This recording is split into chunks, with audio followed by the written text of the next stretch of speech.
एक बार होगा तालियां।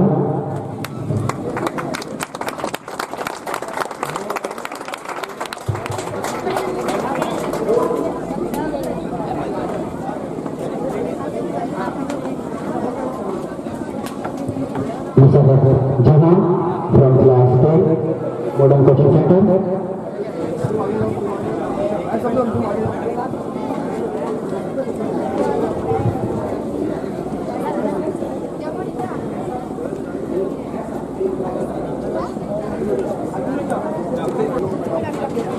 मौसम रानी क्लास 8 डॉक्टर रजा 10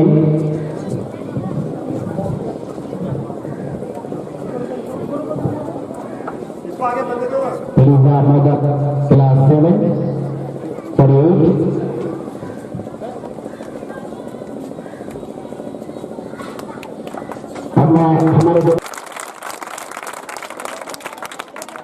हमारे बड़े के साथ संघर्ष करूंगा कि बनाकर हम एक साथ देख रहे।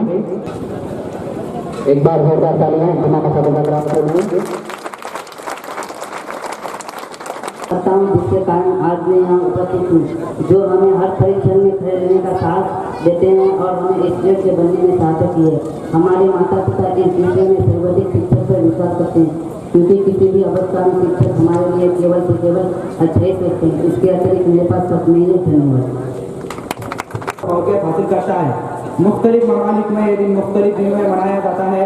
हमारे मुल्क में 5 सितंबर का दिन मुकर्रर है। ये दिन हिंद के बाएतराम वस्ताद डॉक्टर राधाकृष्णन का यौम पैदाइश है। शुक्रिया।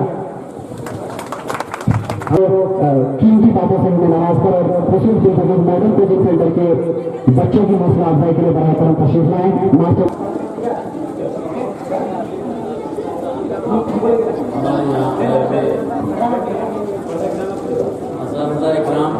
चाहे वो कोचिंग सेंटर्स के हों या स्कूल से ताल्लुक रखते हों, और हमारे अजीज बच्चों, आज यहाँ की मुझे बहुत खुशी हो रही है कि यौम असातिज़ा के मौके पर एक कल्चरल प्रोग्राम मॉडर्न जो कोचिंग सेंटर है इसके तरफ से मुनक़द किया गया है। ये बहुत ही खुशी की बात है। हमारे यहाँ कल्चरल प्रोग्राम नहीं होने की वजह से हमारे बच्चों के अंदर जो क्वालिटी है, जो खूबी है, वो उजागर नहीं हो पा रहा। हम देख नहीं पा रहे हैं कि मेरे बच्चों के अंदर क्या खूबियां हैं, क्या गुण उसके अंदर छुपा हुआ। इस तरह का कल्चरल प्रोग्राम स्कूल में भी होना चाहिए, और कोचिंग सेंटर जो आज मास्टर तस्लीम साहब की नुमाइंदगी में ये जो कोचिंग सेंटर वाला कल्चरल प्रोग्राम किया है, मैं तमाम असातिज़ा इकराम, मुंतज़िमीन कार और तमाम इस कोचिंग सेंटर के बच्चों का तहे दिल से शुक्रिया अदा करता हूँ। और मैं उम्मीद करता हूँ कि इस तरह का प्रोग्राम बार बार हो, ताकि मेरे बच्चों के अंदर जो खूबियां हैं, जो अंदर छुपी हुई हैं, वो बाहर निकल आए। हमारे बच्चे तालीम तो हासिल कर लेते हैं, लेकिन जब तालीम हासिल करने के बाद इंटरव्यू की बात आती है तो माइक पकड़ने में जान कांपता है, बदन हिलता है उसका। इस तरह से इंटरव्यू जो है मैं नाकाम हो जाता है। इस तरह का प्रोग्राम अगर बाहर हो स्कूल में या कोचिंग सेंटर्स में, तो हमारे बच्चों के अंदर हिम्मत होगी, उसका हौसला बढ़ेगा, उसके अंदर जो अंदर छुपी हुई चीज है, खूबी है, वो बाहर निकल आएगी, और उसका बदन नहीं कांपेगा, उसका जान नहीं कांपेगा। इसलिए मेरी तबीयत चूंकि नासाज है, मैं कुछ और ज्यादा नहीं बोल सकता हूँ। मैं तमाम लोगों का शुक्रिया अदा करता हूँ, और मैं अपने आप को भी, मैं अपने को फख्र महसूस करता हूँ अपने को कि मैं इस तरह के प्रोग्राम में मैं खुद शामिल हुआ। चूंकि मुझे 9 बजे की दावत थी, मैं सही मायने में भूल गया था, अचानक याद आई तो मैं आ गया। आपको मालूम है कि 5 सितंबर डॉक्टर सर्वपल्ली डॉक्टर राधाकृष्ण जी का जन्मदिन था। वो पैसे से पहले उस्ताद थे।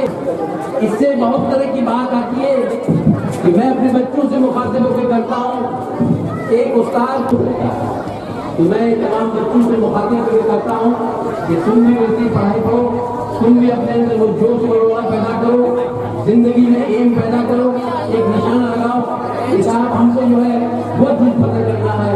तो मैं उम्मीद करता हूँ कि इंशाअल्लाह तुम भी जो है फतह से इंतजाम हो जाए।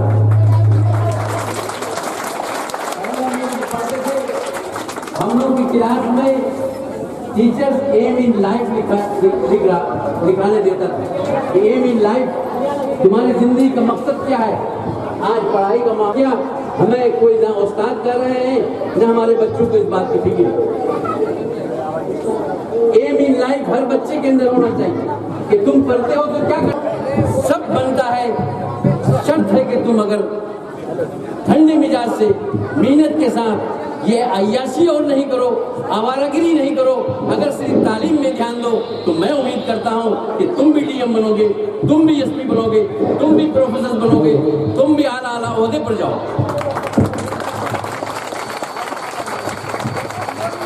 जिंदगी बहुत ही महदूद जिंदगी है। 60-70 साल की जिंदगी हमारे पास है। बनने की उम्र 12 साल से 20 साल की उम्र तक बनने की है। ये उम्र बहुत ही खतरनाक उम्र है। इस उम्र में तुमको पढ़ाई की तरफ ही ध्यान देना होगा। आज का जमाना ऐसा आ गया, बिना मोबाइल के किसी न लड़का का चलता है न किसी लड़की का चलता है। मोबाइल रखना मना नहीं है, मोबाइल का गलत इस्तेमाल करना मना है। आज हमारे बच्चे चाहे लड़का हो या लड़की हो, मोबाइल का गलत इस्तेमाल करते हैं। इसलिए मैं कहता हूँ कि मोबाइल चलाना गलत है। स्टूडेंट को जरूरत के मुताबिक इस्तेमाल करना चाहिए मोबाइल। टीवी की अय्याशी हमारे अंदर आ गई है। हमारे माँ बाप देखते हैं तो हमारे बच्चे भी देखते हैं टीवी। पढ़ाई का वक्त उसके पास कितना है, कितनी पढ़ाई पढ़ता है वो। क्या तुम ऐसे ही एम इन लाइफ कर लिए कि मुझे भी बनने की ख्वाहिश है एसपी, मैं भी डीएम बनूंगा, मैं भी डॉक्टर बनूंगा, मैं भी इंजीनियर बनूंगा। ऐसे ही बैठ के कहने से नहीं होता। क्या कोई डॉक्टर कोई आम बच्चों से पूछा जाए तो कहे हमरा तो तेज ही नहीं चाहिए, हमरा डॉक्टर करने को। दिमाग जो है एक ही वजन का बनाया है। चाहे जो डॉक्टर बनता है उसका भी उतना ही वजन, जो छोटा बच्चा है उसका भी उतना ही वजन। इसका मतलब कि दिमाग को जितना इस्तेमाल करोगे तुम उतना उसके अंदर रोशनी फैलेगी। मैं अक्सर बच्चों को क्लास में कह रहा हूँ कि एम इन लाइफ, जिंदगी का मकसद कुछ होना चाहिए। हर बच्चा कहता है कि मुझे डॉक्टर बनने की ख्वाहिश है, हर बच्चा कहता है कि मुझे प्रोफेसर बनने की ख्वाहिश है, टीचर बनने की ख्वाहिश है। तो मैं एक मिसाल दे रहा हूँ, एक सैलाब आ जाता है, मॉडर्न कोचिंग सेंटर डूब गया, घर के बच्चे तमाम लोग सब सुन लिए कि मॉडर्न सेंटर जो है पानी में डूब गया। स्कूल के उस्ताद इकराम छत के ऊपर खड़े हैं, 3 दिन से खाना नहीं मिला है उसको। तो मॉडर्न कोचिंग सेंटर के स्टूडेंट्स को ख्वाहिश हुई कि एक नाव मंगाया जाए। नाव मंगा के हम लोग नाव में बैठे, चूरा और गुड़ ले जाके कम से कम मॉडर्न सेंटर के उस्ताद इकराम को खिलाएंगे। मेरे अजीज बच्चों, नाव मंगाया गया, तमाम बच्चे उस पर सवार हो गए। तो क्या उसकी ख्वाहिश थी कि मैं मॉडर्न कोचिंग सेंटर मनोड़ा पहुंचूंगा? क्या नाव में बैठ करके सिर्फ सोचने से हो जाएगा? मनोड़ा कोचिंग सेंटर पहुंचेगा कभी? नहीं पहुंचेगा। सैलाब जब आता है तो उसके अंदर एक बहाव आता है, रेत जिसको हम कह रहे हैं, रेत आता है। अगर आपने लग्गी नहीं चलाया तो आपको वो नाव डंगरा घाट पहुंचा देगा। है कि नहीं ये बात?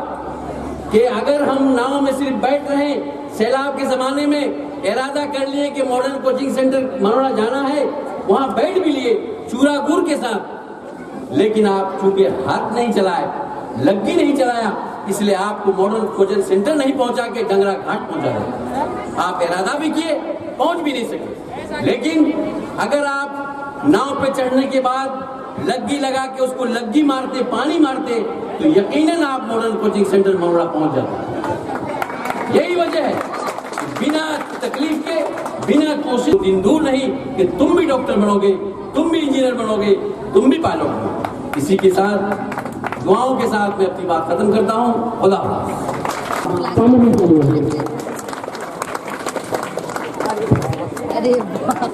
जो दिल्ली का ड्रामा, दिल्ली पार्लियामेंट का ड्रामा तशरीफ ला रहे हैं संसद के स्पीकर निशाद अब्दा सुबेदार करने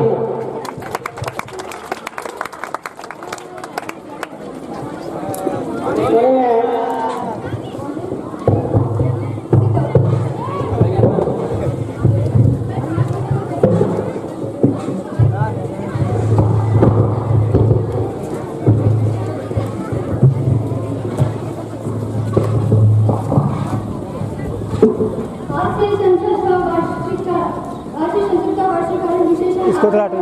जो 5 सितंबर से 25 सितंबर तक चलेगा। कपड़ा। आप सबों से मेरी विनती है कि संसद की कार्यवाही सफलतापूर्वक एवं शांति से होने दें, क्योंकि इस संसद में बहुत से बिलों पर चर्चा होनी है। संसद की कार्यवाही आरंभ की जाए।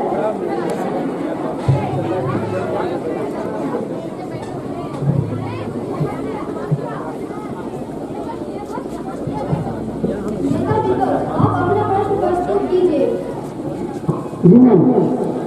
मेरा सवाल है कि आजकल प्याज की कीमत आसमान से बातें कर रही है।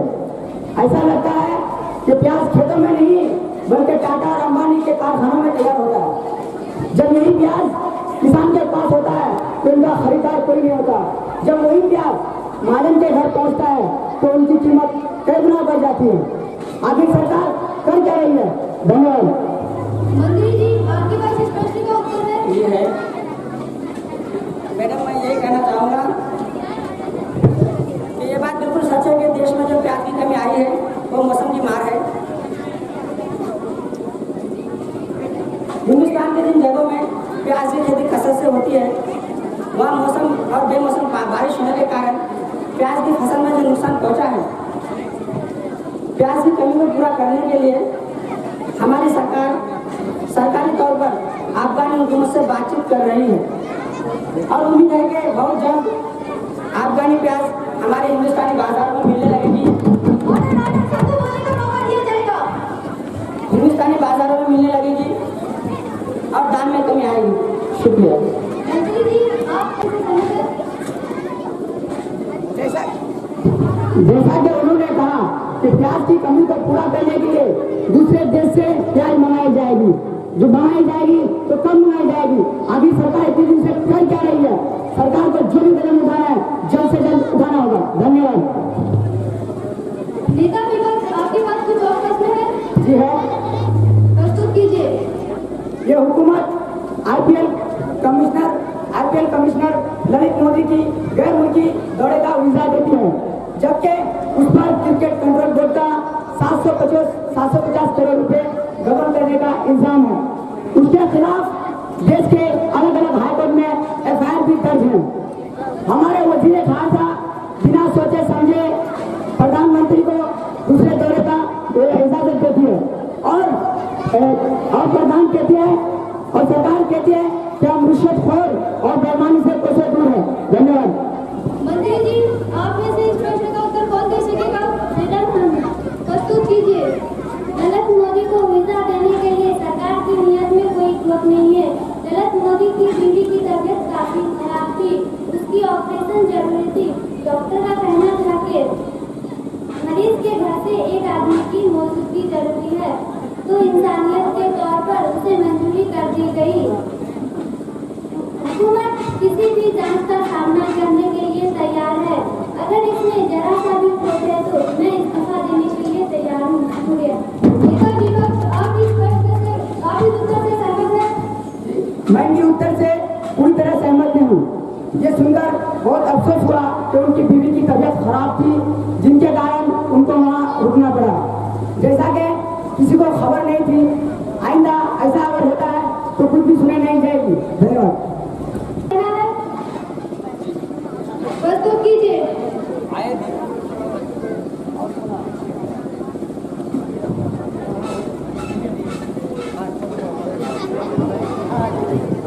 आए दिन टीवी और अखबारों में आए दिन टीवी और अखबार में पढ़ने को देखने और सुनने को मिलता है कि हमारे पड़ोसी देश का दहशतगर्द आतंकवाद सरहद के तार को काटकर हमारे मुल्क में दाखिल हो रहा है। हमारे नौजवान जो सरहद की हिफाजत के लिए कायनात है, क्या वो सरहद पर अपने कानों में सरसों का तेल डालकर सो रहा है, जबकि उनको किसी काम के लिए रखा गया है। देश का पैसा उनके पीछे पानी की तरह बहाया जा रहा है।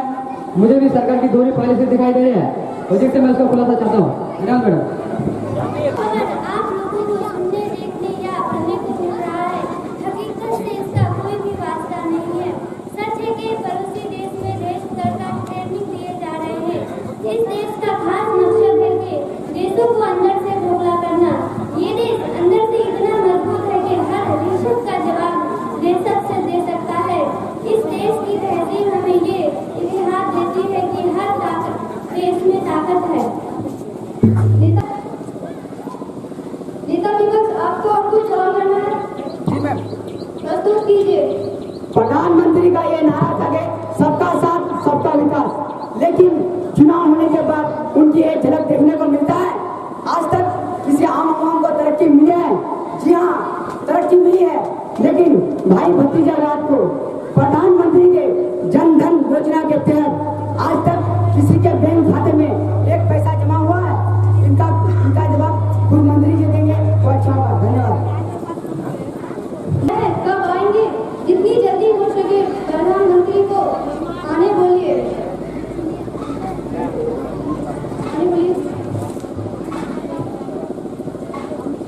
ये सरकार किसी भी रिश्वतखोर या एजेंट का नहीं है। हमारी सरकार किसानों और हमारी सरकार योजना किसानों और निजी तबके के वोट से बनी है। जनधन योजना के तहत हमारी सरकार 20 करोड़ नए बैंक के खाते खोले हैं। जिनका कोई बैंक अकाउंट नहीं था, 2016 से 2017 के दरमियान सबके खाते में एक अच्छा खासा रकम जमा हो जाएगा। आज तक एक भी सबूत नहीं मिला है कि सबूत नहीं मिला है कि कोई मिनिस्टर का रिश्तेदार किसी आला ओहदे पर किसी की सिफारिश से पहुंच गया है। हमारी सरकार देश को दूसरे तरह के याफ्ता देशों की शक्ल में देखना पसंद करती है। धन्यवाद। नेता विपक्ष, आप इस उत्तर से सहमत हैं? हम उनके जवाब से 100% इत्मीनान नहीं है। प्रधानमंत्री की हाजिरी जरूरी है। धन्यवाद।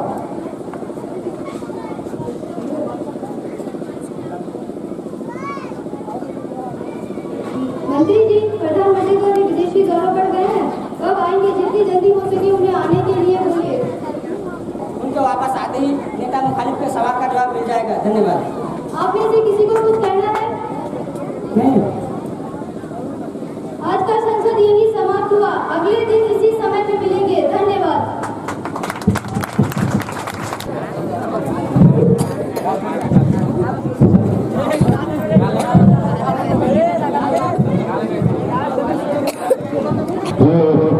ड्रामा पार्लियामेंट आप लोगों के सामने पेश किया हकीकतों को उजागर किया गया।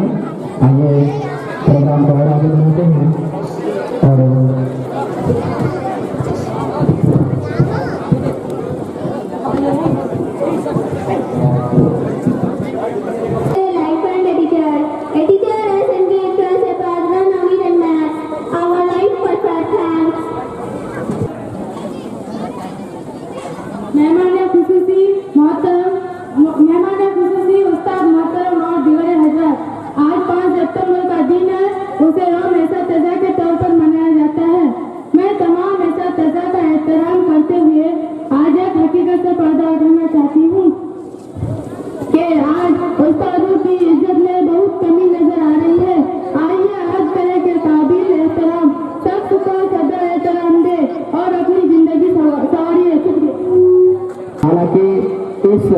कार्रवाई के पीछे हमारी सरकार, हमारी हुकूमत का बड़ा हाथ है, जो तरह तरह के कवानीन बनाकर उस्तादों पर कड़ाई कर रहे हैं, जिसकी वजह से उस्ताद मजबूरन होकर स्कूलों में मारपीट, डांट डपट तो दूर की बात, मारपीट भी नहीं सकते। यही वजह के उस्तादों और शागिर्दों का एक अटूट बंधन जो किसी जमाने में हुआ करता था वो अभी टूटता नजर आता है। यही वजह है कि हमारी कोशिश है कि इस प्रोग्राम के जरिए, मॉडल कोचिंग सेंटर में होने वाले प्रोग्राम के जरिए इस हकीकत को और ज्यादा आश्कारा किया जाए और फिर इस अटूट बंधन को फिर से एक बार जोड़ा जाए जो किसी जमाने में हुआ करता था। आइए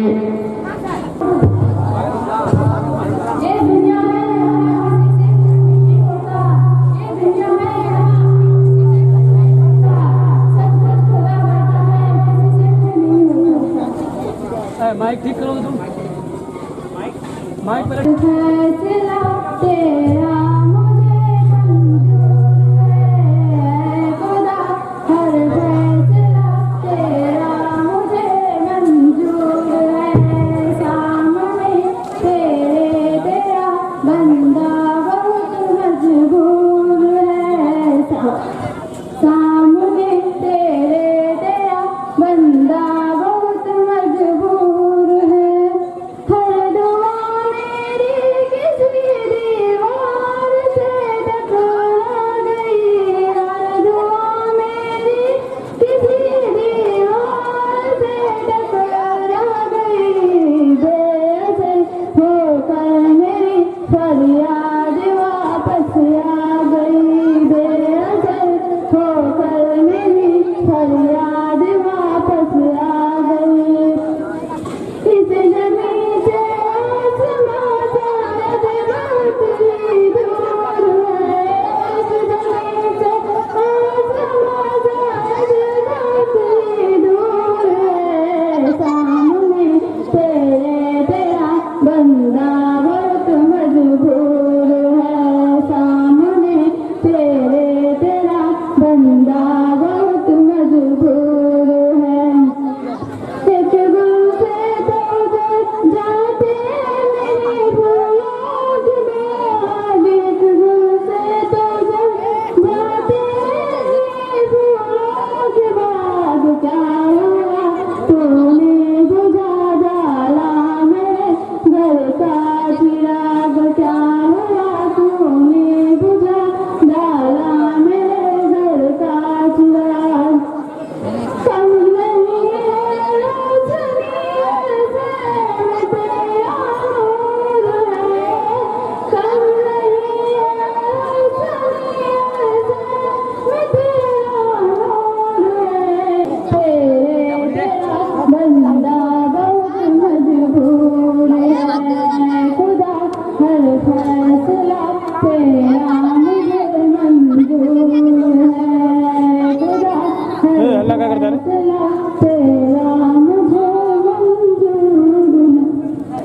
and to give them, and to give them, and to give them our heartily tribute for their efforts of making a nation future. Today is 5th September and at this way we celebrate Teachers Day every year with lots of joy and happiness. That was. Thanks for hearing my speech from my bottoms in my heart. That's all. Thank you. Sir उठाकर जीने के काबिल हुए, यानी कि वो उस्ताद जो हमें लिखना पढ़ना और बोलना तो सिखाए, मगर हम उनकी इज्जत और एहतराम बयान करने के लिए उसका इस्तेमाल नहीं करते हैं, बल्कि हर गुजरता लम्हा में हमारे उस्तादों का नाम तक भूल जाते हैं और हर सुबह चंद खुशगवार यादों में रह जाते हैं। याद के आने पर वक्त के साथ गर्दे जमा हो जाते हैं, जिसको साफ करने के लिए हमारे या आपके पास फुर्सत नहीं, और हम एक दिन इन्हीं आईनों के छुपे पीछे चेहरे को भुला देते हैं, जिससे हमारे हयात रोशन हुई। बड़े दिनों के बाद आज यहाँ एक प्रोग्राम का इनेकाद किया गया है और इस प्रोग्राम में मुझ नातीज को मद्दुआ करके मेरी इज्जत अफजाई की गई है। इसके लिए मैं खासतौर से शुक्रगुजार हूँ। आज का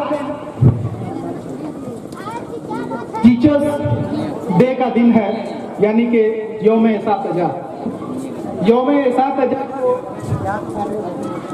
हमारे देश के एक अजीम शख्सियत जिनका नाम डॉक्टर, जिनकी पैदाइश आज ही के दिन 1888 में हुई थी, उन्हीं के जन्मदिन पर आज ये दिन मनाया जा रहा है।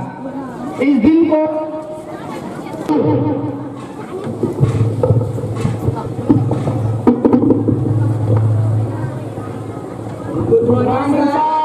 गुड मॉर्निंग बच्चों, बैठो। Thank you sir. और प्लस, तो आज हमें बताइए कि माइनस क्या होता है और प्लस क्या होता है।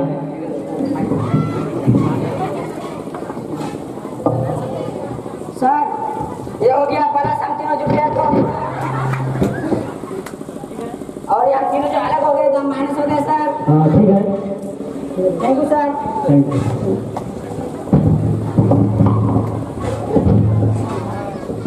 तो बच्चों, गांधी जी के बारे में कौन बताएगा? हम बताएंगे, हम बताएंगे। तुम बताओ हर्षद। बोले तो बाप इंडिया भाई साहब, जिससे अंग्रेजों की वोट लगा दी और हिंदुस्तान से करीब पार डाली है, समझे क्या? तो सलमान ABCD याद हो गया है ना? तो सुनाओ तो। ABCD